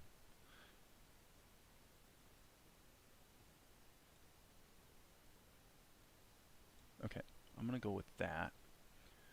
And I am going to defocus it just a little bit.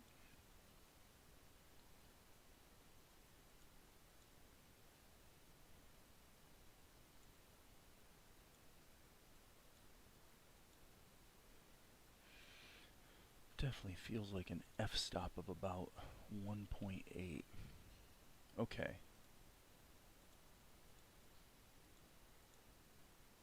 Okay, so boom, boom, boom, right there. I'm going to allow this to be one frame behind, but what I'm going to do is image, trim to image size.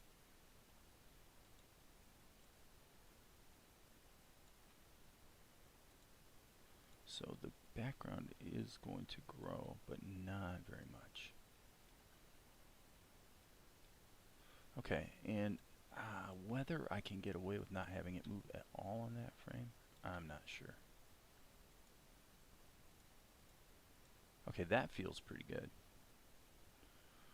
Okay, now, as I said, this is where we probably should get into the tint layer, because this is going to be, it's going to be important overall for the color and everything, and it's not going to be easy to sit my character in the mix here if I don't have things looking about the right color. So alright, so now I need to look at how much do I need to mod this to actually make him sit in the mix. And I would say, yeah, it definitely needs to be kicked up.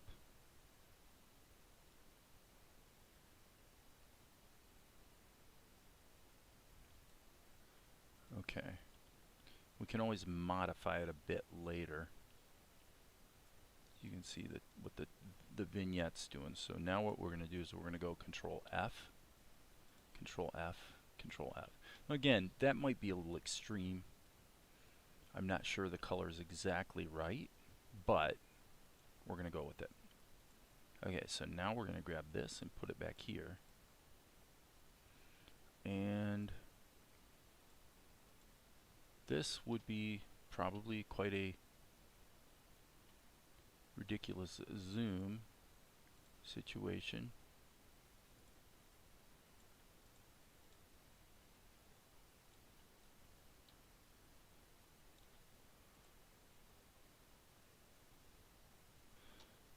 Save. Okay.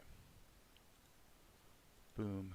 Okay, so now we need to get back to essentially this. So there's that.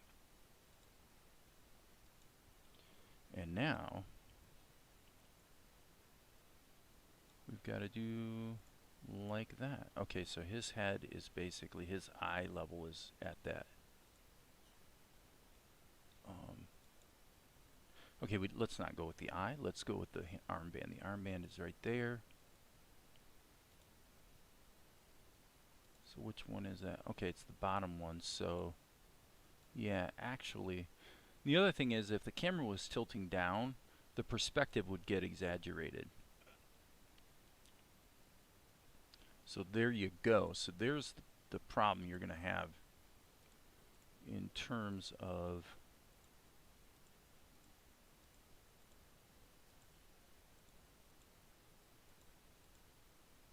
well, you guys know what I'm trying to say, the background painting and what's going to have to be repeated. Honestly, I'm going to literally repeat it. So here, I'm going to see how it works. If it works, it works. This is a pretty cheeseball approach, but so up to here, I don't need any of this. So let's get rid of all of that. And then the question is, can we actually smack this down roughly to here-ish and have it work? And the answer is, I don't know, but I think maybe.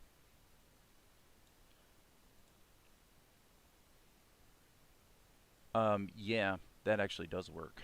Okay, so that's fine. We'll take Mel out for the moment.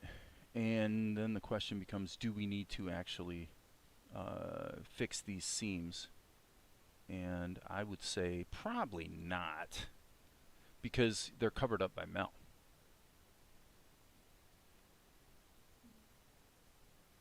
Yeah, we're going to have to fix a little bit, but basically not too bad. Alright, so let's go back to our old paintbrush here. And what I'm going to do is I'm going to toggle between these. Yeah, let's pull out just a little bit, because this is going to be kind of important to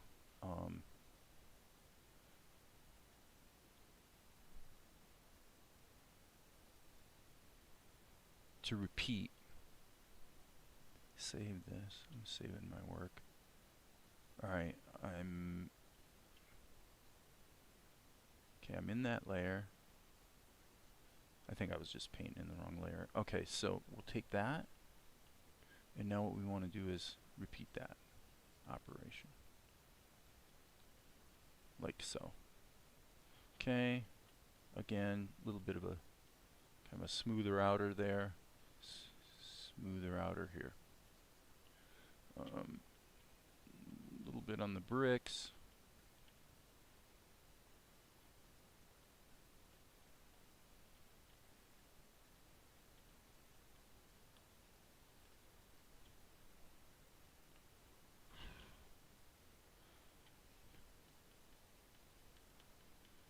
This brush you have to.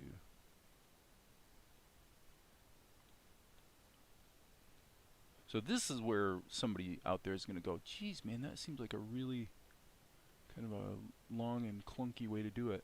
Yep, it is. It is. But that's okay. It's okie dokie.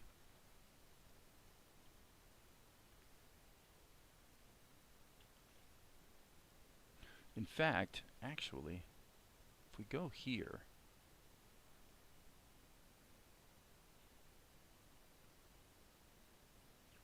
what we probably could do here is, let's just try it. Why not? Let's grab this little bit here. Let's see what happens if we smack that somewhat to the left.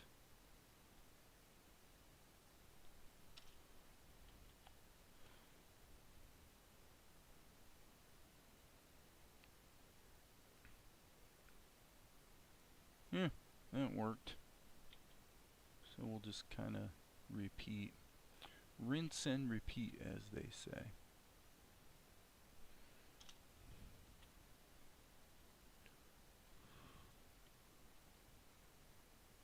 Okay. Boom. Yeah, I mean, that kind of works. Now,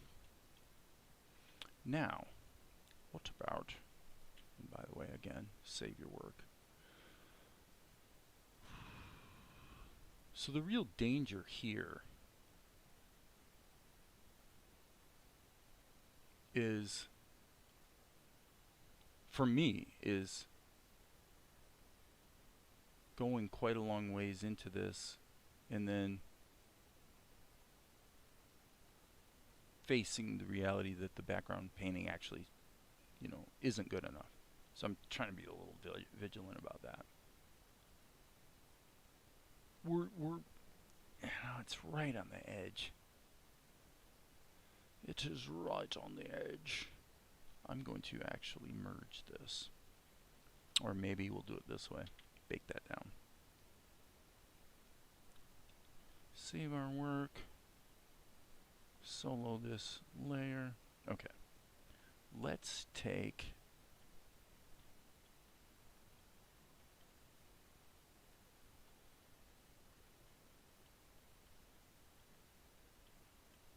oh, come on, sample the freaking color, will ya? Sheesh.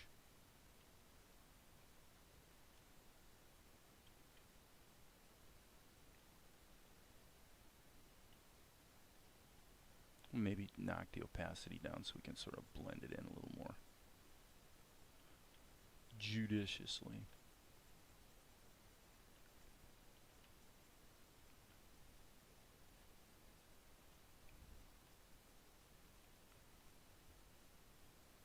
So we're sort of making the argument that if the camera's panning down real fast, then aren't you introducing a bunch of motion blur?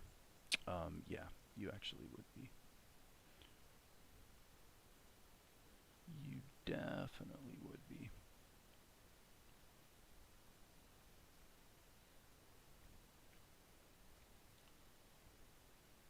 Here, not so much, since you're obviously going to be,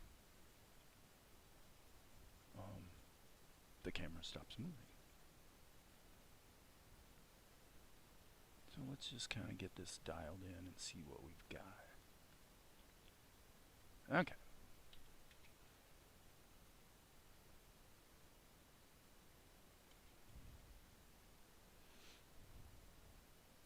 Okay, so let's solo that and see how this plays. Hit the N key.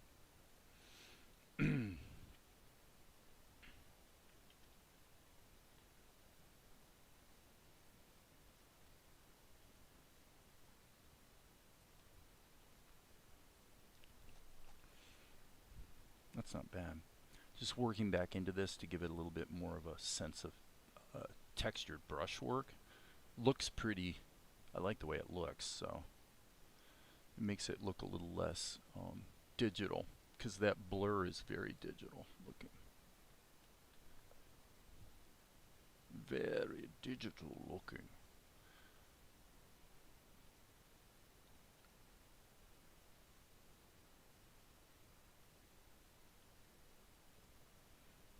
guys.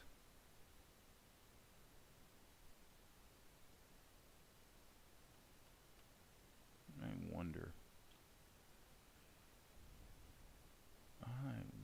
about these guys. But I just don't know if it's going to matter much. Okay. Well, if we're going to do this, okay, so here we're going back down. So I would assume that's on frame 37. Probably there. Yeah. And now we need to go back to this.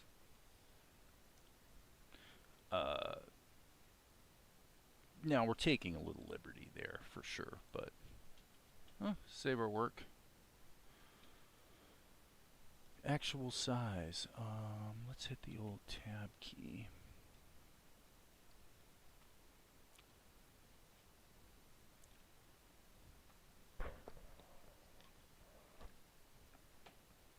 Okay.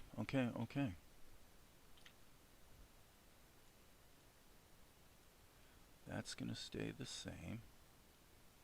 So I'm thinking I'm going to reserve the right to add some overlays on the background that'll help ramp up the detail where it's important.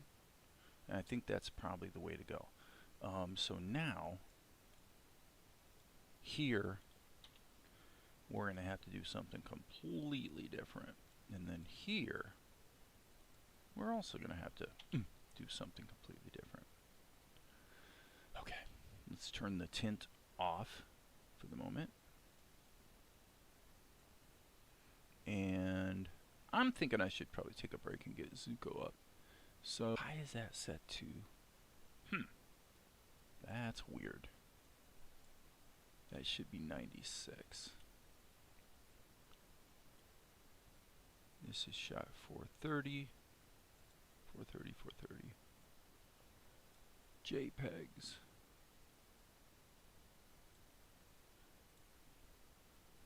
Okay, let's jump over here.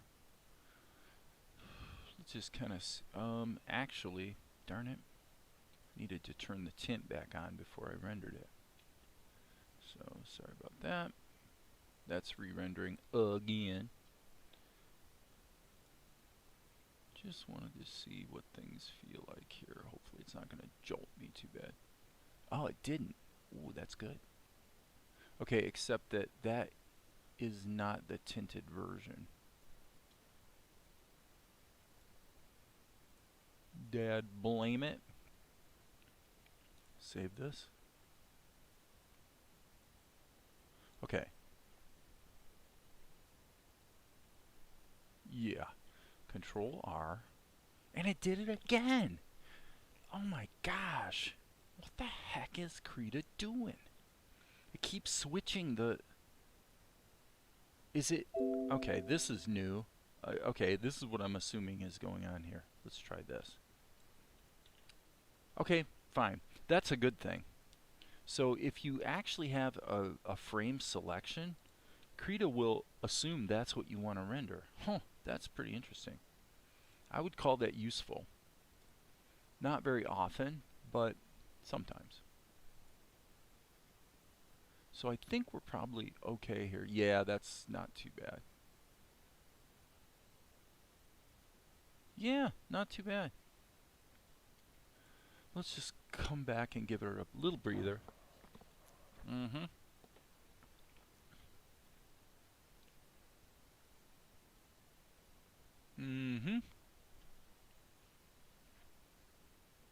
He tells him to beat it. Pew.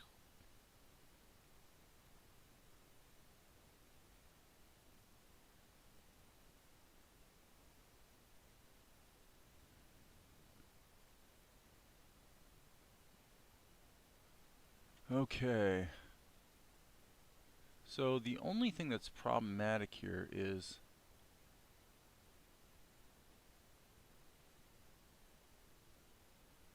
I mean, obviously we flipped him and didn't flip the shadows, but that's not what's really bugging me. What's bugging me is this is actually not enough of a change of orientation. Mainly because we didn't get him here in any way. We didn't do anything to get him here. So I am going to toy with this a little bit from an editorial standpoint. First of all, let's split this and get this reaction happening like a little sooner. Okay, boom.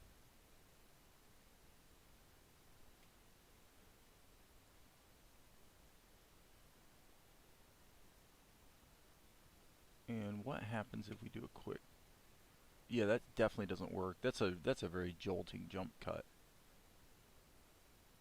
The idea was actually to have his eyes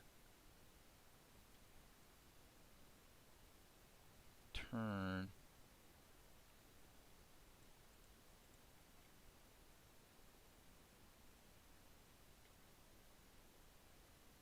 okay.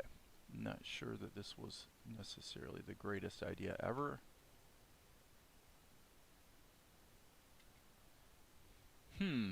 There's something else called for in between there to sew that together. That's not the best editing situation I've ever done.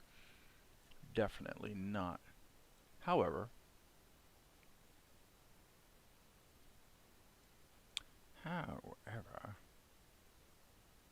it'll do for the moment.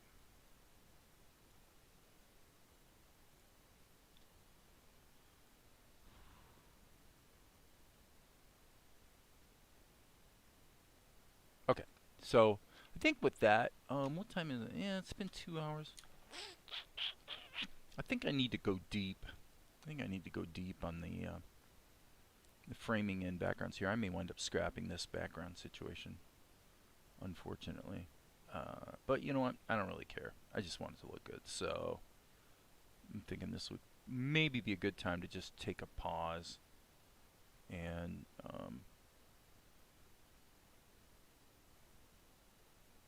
plan better. You know, I think I dove right into painting a little bit too quick. It might have been prudent to actually pull out the old notebook and maybe even map this out on paper.